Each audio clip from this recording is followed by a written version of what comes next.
Bismillahirrahmanirrahim. Bismillah wa bihamdih. Assalamualaikum warahmatullahi wabarakatuh. Waalaikumsalam. Alhamdulillahi rabbil alamin. Wassalatu wassalamu ala ashrafil anbiya'i wal mursalin Sayyidina wa maulana Muhammadin wa ala alihi wa sahbihi ajma'in. Allahumma aslih ummata Muhammadin sallallahu alaihi wasallam wa farrij an ummati Muhammadin sallallahu alaihi wasallam warham ummata Muhammadin sallallahu alaihi wasallam wa anshur wahfaz wa ayyid nahdatal watan fil alamin bihaqqi Muhammadin sallallahu alaihi wasallam, amma ba'du. Pemirsa yang dirahmati Allah dan rekan-rekan yang sudah hadir pada malam hari ini, alhamdulillah wa syukurillah, puji dan syukur kita panjatkan kehadirat Allah Subhanahu wa taala atas segala macam nikmat yang telah diberikan kepada kita semua, sehingga alhamdulillah pada malam hari ini kita dapat berdiskusi, bermutolaah mengenai tema yaitu menghidupkan Al-Quran dan Sunnah. Kedua kalinya salawat dan salam tetap tercurahkan kepada Rasulullah Shallallahu Alaihi Wasallam yang telah membimbing umat manusia kepada jalan kebenaran. Alhamdulillah wa syukurillah. Sebelum kita memulai, alangkah lebih baiknya kita membuka dengan sama-sama melapaskan al-basmalah. Bismillahirrahmanirrahim. Kemudian yang kedua kalinya yang akan disampaikan oleh saudara kita Al-Ustadz Jumat Riyadi Kiha MPD dalam hal ini akan menyampaikan tema tentang menghidupkan Al-Quran dan Sunnah. Kepadanya disilahkan. Bismillahirrahmanirrahim. Assalamualaikum warahmatullahi wabarakatuh. Waalaikumsalam warahmatullahi wabarakatuh. Alhamdulillahi rabbil alamin. Wassalatu wassalamu ala ashrafil anbiya'i wal mursalin Sayyidina Muhammadin wa ala alihi wa sahbihi ajma'in. Allahumma aslih ummata Muhammadin sallallahu alaihi wasallam wa farrij an ummati Muhammadin sallallahu alaihi wasallam warham ummata Muhammadin sallallahu alaihi wasallam wanshur wahfaz wa ayyid nahdlatal watani fil alamin bihaqqi Muhammadin sallallahu alaihi wasallam, amma ba'du. Saudara-saudara yang berbahagia, marilah kita sama-sama bersyukur kepada Allah Subhanahu wa taala yang telah memberikan kita kesempatan, kenikmatan, kesehatan, sehingga alhamdulillah kita bisa menjalankan perintah Allah Subhanahu wa taala, menjalankan aktivitas-aktivitas kita yang mudah-mudahan semua itu akan mendekatkan diri kita kepada Allah Subhanahu wa taala. Amin ya rabbal alamin. Saudara-saudara dan pemirsa yang berbahagia, pada malam ini kita akan berdiskusi tentang menjalankan perintah dan menghidupkan Al-Quran dan Sunnah. Di dalam Al-Quran surah Al-Baqarah dijelaskan, dan ini sering kita baca, A'udzubillahi minasyaitonirrajim. Bismillahirrahmanirrahim. Alif lam mim. Dzalikal kitabu la raiba fihi hudal lil muttaqin. Alif lam mim. Allahu a'lamu bimuradihi. Hanya Allah lah yang tahu, yang paham maknanya. Dzalikal kitabu, kitab Al-Quran itu, la raiba fihi, tidak ada keraguan padanya, hudan lil muttaqin. Al-Quran merupakan petunjuk bagi orang-orang yang bertakwa. Nah, kita juga akan mendiskusikan bait pertama dari buku Wasiat Renungan Masa Pengalaman Baru karangan guru besar kita Maulana Syekh Pahlawan Nasional Tuan Guru Kiai Haji Muhammad Zainuddin Abdul Majid. Di dalam bait pertama beliau telah menulis, telah menjelaskan, karena setia menjunjung perintah, menghidupkan Quran, menghidupkan sunnah, banyak terhulur butiran hikmah, falhamdulillah wa syukrullah. Nah, beliau menjelaskan karena setia menjunjung perintah. Kata karena ini itu menunjukkan suatu akibat dari suatu perbuatan. Karena setia menjunjung perintah, perbuatan itu adalah setia menjunjung perintah.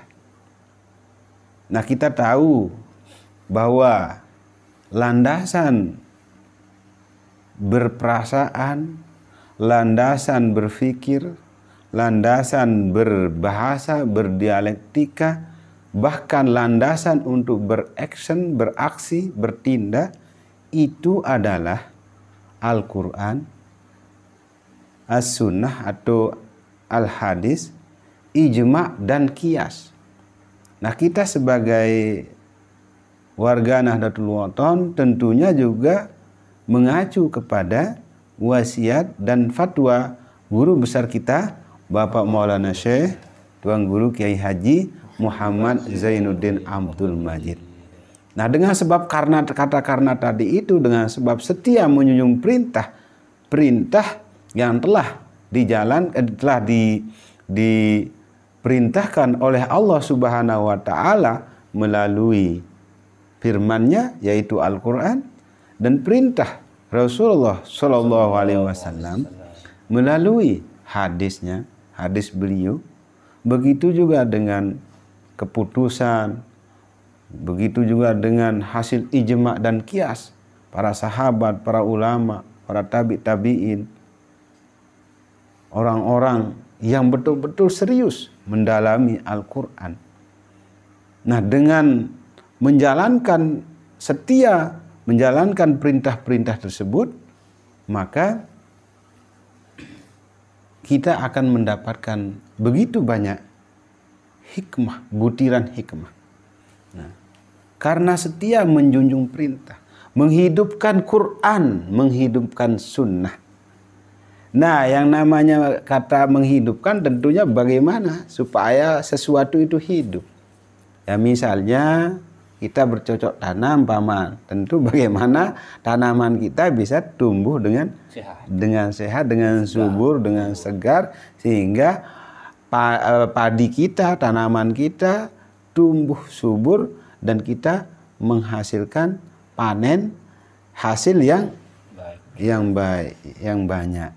Nah, tentu kalau kita tidak mengurusnya, memupuknya, mencabut rumputnya, kasih dia obat-obat, maka tentu tanaman ini akan mati, kita akan gagal. Nah, menghidupkan Quran dan Sunnah itu tentunya dengan banyak-banyak membaca Al-Quran, dengan banyak-banyak berdiskusi, mengkaji, mutalaah, menelaah, dan menjalankan Al-Quran dan Sunnah, Al-Hadis tersebut. Maka Al-Quran dan hadis tersebut dan ajaran-ajaran, landasan-landasan, ajaran-ajaran para ulama, para aulia, itu akan hidup. Nah, hidupnya itu tentu kita sebagai penerus, generasi penerus umat Islam, generasi yang akan berjuang terus-menerus untuk menyebarkan agama Islam ini supaya tersebar dan supaya khususnya bagi kita dan keluarga kita, umat masyarakat kita itu betul-betul menjalankan Al-Quran. Tentunya kita berkewajiban untuk menyampaikan apa-apa saja yang kita pahami, yang kita ilmukan, ya, sambil terus kita belajar, yaitu dengan menghidupkan Al-Quran dan Sunnah. Nah, karena ibadah itu banyak sekali itu, Pak. Ibadah itu banyak sekali macamnya. Baik itu yang terkait dengan hati atau perasaan, ya, yang terkait dengan bahasa, yang terkait dengan tindakan-tindakan kita. Jadi banyak sekali macam ibadah itu. Nah, misalnya di dalam hati ini ada rasa, ada niat, ada tujuan. Maka kalau beribadah misalnya sholat, kalau tidak ada niat tidak sah ibadah kita itu. Nah, di dalam hati juga di situ bisa kita mengingat Allah Subhanahu wa taala. Nah, hati kita juga, kalau di dalam hati kita ini kita punya hati yang baik, tentu kita tidak akan membiarkan hati kita menjadi buruk seperti nanti muncul di situ perasaan-perasaan suzon, iri, dendam, hasad, dengki dan sebagainya, itu berada di dalam hati. Sebaliknya akan menjadi ibadah kalau hati kita ini tetap baik, husnuzon, selalu ingatan kita dalam hati itu kepada Allah Subhanahu wa taala, zikir kita itu termasuk ibadah. Begitu juga lisan ini, zikir, pikir, kita berpikir tentang kuasa Allah termasuk ibadah. Begitu juga dengan badan kita ini, gerakan kita ini termasuk ibadah. Berjuang, sholat itu kan butuh gerakan. Nah, dengan menghidupkan Al-Quran dan Sunnah tadi, maka banyak terhulur butiran hikmah. Nah, apa sih yang disebut dengan hikmah itu? Nah, jadi banyak pendapat yang menjelaskan tentang makna hikmah. Ada yang berpendapat bahwa hikmah itu adalah nasihat. Ada juga yang berpendapat bahwa hikmah itu adalah pemahaman, ilmu pengetahuan, kebijaksanaan. Nah, jadi hikmah itu adalah kebaikan-kebaikan. Jadi sesuatu yang bisa memberikan kebaikan-kebaikan kepada kita, terutama sekali apabila kita menghidupkan Al-Quran dan As-Sunnah. Nah, di dalam Al-Quran telah dijelaskan, Allah Subhanahu wa taala telah berfirman, yu'til hikmata may yasha wa may yu'tal hikmah faqad utiya khairan katsira wa ma yadzakkaru illa ulul albab. Allah Subhanahu wa taala menganugerahkan hikmah kepada siapa saja yang Allah kehendaki. Dan barang siapa yang diberikan, yang dianugerahkan hikmah, maka faqad utiya khairan katsira, maka dia telah mendapatkan, telah didatangkan kebaikan-kebaikan yang banyak. Jadi kebaikan selalu mengalir kalau mendapatkan hikmah. Jadi kejelekan, keburukan itu jauh dari orang-orang yang mendapatkan hikmah. Wa ma yadzakkaru illa ulul albab. Dan tidak ada orang-orang yang mengambil pelajaran dari semua yang ada. Semua kejadian-kejadian, peristiwa, situasi, kondisi itu kecuali orang-orang yang memiliki hati, yang memiliki, yang mau mengambil pelajaran dari semua itu. Nah, artinya bahwa setiap apa yang kita alami, setiap apa yang kita rasakan, ini kita jadikan pelajaran yang nantinya akan menjadi hikmah-hikmah tersendiri. Ya, misalnya kita diuji. Mungkin diuji oleh keluarga, diuji oleh pekerjaan, diuji oleh aktivitas diuji oleh teman, diuji oleh situasi dan kondisi. Misalnya terkadang teman tidak sengaja berbahasa yang membuat kita tersinggung. Lalu kita sabar di situ. Kita sabar di dalam ujian-ujian tersebut. Maka berkat kesabaran itulah kita akan mendapatkan hikmah. Atau misalnya kita menginginkan sesuatu, ingin beli mobil, bangun rumah, ingin membeli sesuatu yang mewah dan sebagainya, tapi karena tidak ada uang, kita tidak jadi membelinya. Nah, apalagi sampai berhutang kemana-mana, sampai berspekulasi yang begitu besar. Namun kita sabar di situ misalnya dan tidak mendapatkan apa yang kita inginkan. Nah, di balik kesabaran itulah kita akan mendapatkan hikmah. Nah, begitu juga dengan mengamalkan Al-Quran dan Al-Hadis. Ketika kita sabar menghidupkan Al-Quran, mengaji, membaca Al-Quran, mengkaji, menelaah, meneliti, bahkan berusaha untuk menyebarkan, mengajarkan Al-Quran dan menyebarkan makna-makna intisari dari maksud dan tujuan Al-Quran itu, maka disitulah hikmah itu akan datang. Sesuai dengan maknanya, yaitu pemahaman, pengetahuan, nasihat. Jadi pemahaman orang-orang yang menghidupkan Quran dan Sunnah itu secara otomatis itu akan bertambah.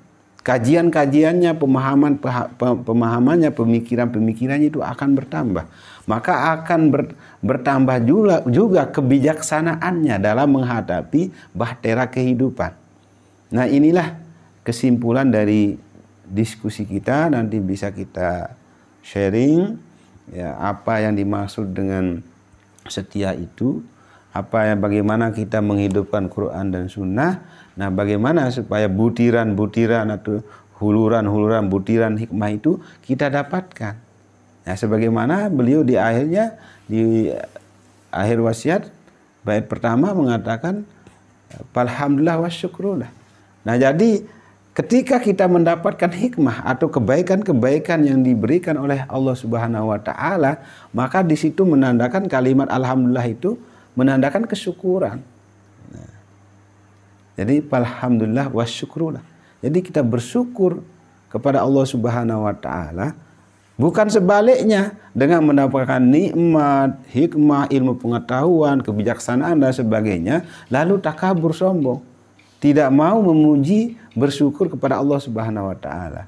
Maka apapun yang kita dapatkan di dunia ini, baik itu ilmu pengetahuan, rezeki, penghormatan, penghargaan, itu selalu kita puji kepada Allah Subhanahu wa taala. Semua itu adalah karunia, hikmah-hikmah yang diberikan oleh Allah Subhanahu wa taala kepada kita. Bukan berarti kita yang luar biasa, bukan berarti kita yang paling, tetapi ini adalah berkat yang diberikan oleh Allah Subhanahu wa taala karena mengamalkan Al-Qur'an dan Sunnah. Nah, kemudian dalam menjalankan Al-Qur'an dan Sunnah ini, ya tentu banyak sekali pemahaman-pemahaman begitu. Apalagi muncul berbagai macam mazhab, ya, aliran-aliran, pemahaman-pemahaman. Nah, maka di sini kita dituntut untuk mengambil, untuk meniru, untuk menjalankan, ya, terutama kita sebagai yang menganut paham Ahlus Sunnah wal Jamaah. Jadi paham Ahlus Sunnah wal Jamaah itu baik itu yang mengambil patokan pada Imam Abu Hanifah, Imam Malik, Imam Syafi'i, Imam Hambali. Jadi siapapun itu imam. Jadi bukan berarti bermazhab itu akan menjelekkan yang menganut mazhab yang lain begitu. Karena dengan bermazhab itu bukan berarti berpecah belahnya. Nah, maka disitulah beliau telah mengajarkan untuk toleran, untuk saling menghargai begitu. Karena semua pendapat-pendapat imam kita itu ada dalilnya, ada dasarnya. Nah, dalil dan dasar itulah yang hikmah tadi itu diterjemahkan sesuai dengan konteksnya begitu. Nah, jadi konteks keadaan itu selalu diperhatikan. Jadi jangan sampai kita berbeda organisasi, berbeda lembaga, berbeda tempat kerja, instansi, berbeda guru kita, apa namanya. Lalu ini yang menyebabkan kita berpecah belah. Nah, ketika terjadi perpecahan seperti itu, kita sudah diajarkan oleh Al-Quran. Nah, kalau kita menghidupkan Quran, tentu misalnya akan mengamalkan firman Allah di dalam Al-Quran yang mengatakan, atiullaha wa atiur rasul wa ulil amri minkum. Taatlah kepada Allah dan Rasulullah dan pemimpin. Nah, fa in tanazatum fi syai'in, apabila terjadi perselisihan, pertengkaran, perbedaan pendapat di antara kamu tentang sesuatu, misalnya seperti tadi itu berbeda mazhab, ada yang mengambil mazhab Syafi'i, Hanafi, Hambali, Maliki dan sebagainya. Nah, jadi bukan berarti di situ berpecah belah. Ini yang menyebabkan berpecah belah. Kalau terjadi perbedaan, farudduhu ilallahi war rasul. Kembalikan semuanya itu kepada Allah dan Rasul. Mana dia? Al-Quran dan Sunnah. Ajaran Allah yaitu Al-Quran. Ajaran Rasulullah yaitu Al-Hadis. Farudduhu ilallahi war rasul. Nah ini. Jadi jangan dengan sebab perbedaan-perbedaan ini yang membuat kita berpecah belah. Tetapi perbedaan inilah yang membuat kita semakin kuat, semakin kaya. Karena khilafu ummati rahmah. Perbedaan umatku adalah rahmah. Hadis Rasulullah SAW. Jadi perbedaan ini adalah rahmat. Nikmat gitu. Nah, ketika kita menghidupkan Quran, lalu sebenarnya tidak akan kita bingung. Karena selalu ada hikmah di balik segala sesuatu. Di balik keadaan, di balik perbedaan-perbedaan itu. Selalu ada butiran hikmah-hikmah itu. Jadi yang namanya hikmah tadi itu kebijaksanaan. Ada nasihat, ada pengetahuan, pemahaman. Jadi kita saling memahami antara satu dengan yang lainnya. Nah inilah yang diajarkan oleh agama kita, oleh Islam, oleh Al-Quran dan hadis, supaya bagaimana kita selalu merujuk, selalu kembali kepada Al-Quran dan Sunnah, kepada Allah, Rasulullah, para ulama, para aulia, para asfiya, orang-orang yang pernah berjuang. Nah demikian, mari nanti kita diskusikan bersama-sama. Mudah-mudahan ada manfaatnya. Assalamualaikum warahmatullahi wabarakatuh. Waalaikumsalam warahmatullahi wabarakatuh.